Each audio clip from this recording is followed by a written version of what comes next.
ተመልካቾቻችን በዛሬው የኢትዮ ቢዝነስ ቆይታችን በዝርዝር ወደምንመለከታቸው ጉዳዮች እንለፍ። የጎጆ ኢንዱስትሪ በተለይ በርካታ ሕዝብ ያሏቸው ሀገራት በስፋት ጥቅም ላይ የሚያውሉት የቢዝነስ ዘርፍ ሲሆን ኢትዮጵያም ዜጎቿ ባሉበት ሆነው የተለያዩ ማኒፋክቸሪንግ ተኮር ስራዎችን በመስራት ራሳቸው ገቢ እንዲያመነጩ ታበረታታለች። የጎጆ ኢንዱስትሪ ግለሰቦች ከቤታቸው ሳይወጡ በውስን ቦታ በአነስተኛ ካፒታል አትራፊ የቢዝነስ ስራዎችን የሚሰሩበት የስራ ዘርፍ ነው። ባልደረባችን አጥናፉ አበራ የሳሙና ቢዝነስ አትራፊነት ላይ ትኩረት አድርጎ የሚከተለውን ዘገባ አሰናድቷል። እንደሚከተለው ያቀርበዋል። ሰላም የኢትዮ ቢዝነስ ተመልካቾች እንደምን አላችሁ? በዛሬው የኢትዮ ቢዝነስ ቆይታችን የምንመለከተው የጎጆ ኢንዱስትሪን የተመለከተ ይሆናል። የጎጆ ኢንዱስትሪ እንግዲህ በአነስተኛ ካፒታልና በአነስተኛ ቦታ በቤታችን ውስጥ ልናከናውናቸው የምንችላቸውን የቢዝነስ አይነቶች የተመለከተ ነው የሚሆነው። በዛሬው የኢትዮ ቢዝነስ ቆይታችንም ታዲያ የደረቅና ፈሳሽ ሳሙናን አዋጭነት የሚጀምርበትን የካፒታል መጠን አትራፊነቱን የተመለከተ ጉዳይ ዝርዝር አድርገን እያደረስናችሁ ቆይታ የምናደርግ ይሆናል። ደረቅ ላይ መጀመሪያ የገላ አጃክስን የምንለው ደረቅ ላይ መመደብ እንችላለን። ፈሳሽ ሳሙና ደግሞ የምንላቸው አሉ። ከ12 በላይ ኬሚካሎች አሉ። የእጅ፣ የእቃ፣ የልብስ፣ ሻምፖ፣ ኮንዲሽነሮች እያለን በደንብ ማስፋት እንችላለን። ወደ መጨረሻው ስመጣ ደግሞ የፓውደር ዲተርጀንቶች አሉ።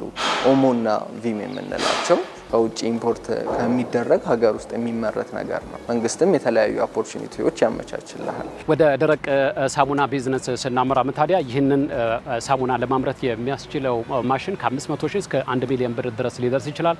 ማሽኑ በቀን 2000 ያክል ሳሙናዎችን የሚያመርት ሲሆን ወርሃዊ ገቢውም እንግዲህ ከ200 ሺህ እስከ 600 ሺህ ድረስ ሊገመት ይችላል። ሌላኛው እንግዲህ የፈሳሽ ሳሙና ቢዝነስ ነው። በዝቅተኛ ካፒታልና እንደዚህ ደግሞ በአነስተኛ ቦታ ሊሰራ የሚችል ነው። ይህንን ሳሙና ለማምረት የሚያስችለው የማሽን ዋጋ 90 ሺህ ብር ሲሆን ከ10 በላይ የተለያዩ አይነት የፈሳሽ ሳሙና አይነቶችን ለማምረት ያስችላል። በዚህም ኢንቨስት ያደረግነውን ከ60 እስከ 70% ሊደርስ የሚችል ትርፍ ማስገኘት የሚያስችል የቢዝነስ አይነት ነው። ካፒታል ላይ ስናወራ ያው የኢንቨስትመንት ላይ ያሉ ሰዎች መካከለኛ ላይም ሎው ላይም የተለያዩ ማሽነሪዎች አሉ። ዝቅተኛው ኢንቨስትመንት ኮስት 90 ሺህ ብር ነው ማሽን ነው። ፕላስ ደግሞ ማቴሪያል እንደ ደንበኛው ነው። በሊተር መግዛት የሚቻሉ ነገሮች ስለሆኑ ከትንሽ ተነስቶ ከ3 ሺህ ብር ከ5 ሺህ ብር ጀምሮ እያሳደገው መሄድ ይችላል። አሁን እዚህ ጋር የምታዩት ማሽን 300 ሊትር ነው። ከ200 እስከ 300 ሊትር የመስራት አቅም አለው። እነዚህ በአነስተኛ የስራ ቦታ ውስጥ ወርኪንግ ካፒታል መሰራት ይችላሉ።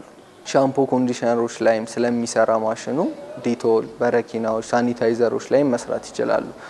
ለተለያዩ ከ12 በላይ ላልኩ ኬሚካሎች ላይ ጥቅም ላይ ማዋል እንችላለን። የሚለዋወጠው ሬሽዮ ነው። ሜን ግብአታቸው ላፕሳና ኤስኤልኤስ ናቸው። የሀገር ውስጥም አለ የውጭም አለ።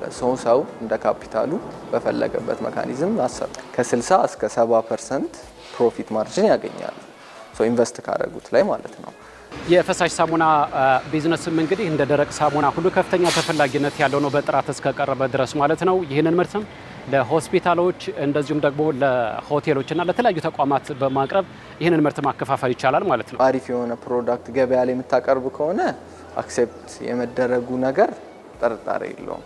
ፕላስ ደግሞ ማርኬት ላይ ደግሞ የት ቦታ ነው ሆቴል ቤቶች ላይ የተለያዩ እነዚህ ሾፖች ላይ ሱፐር ማርኬቶች ላይ ሱቆች ላይ የሚወጣ ፕሮዳክት ነው። የትኛውም ቦታ ያለ ሰው ዲተርጀንትን ይጠቀማል። የልብስ ሳሙና ብትለው ፈሳሽ ሳሙና ብትለው የትም ቦታ የሚጠቀም ነገር ነው። ማርኬት ኦልሬዲ ያለ ነገር ውስጥ ነው የምትገባው። ሃይ ዲማንድ ያለበት ነገር ውስጥ ነው የምትገባው። ያው ቢዝነሱ ላይ ደግሞ ፕሮፊት ማርጂኑን ስታየው የተለያዩ ነገሮች ወደኸው ስትሰራው ደግሞ ሰክሰስ ማታረግበት ምክንያት የለም።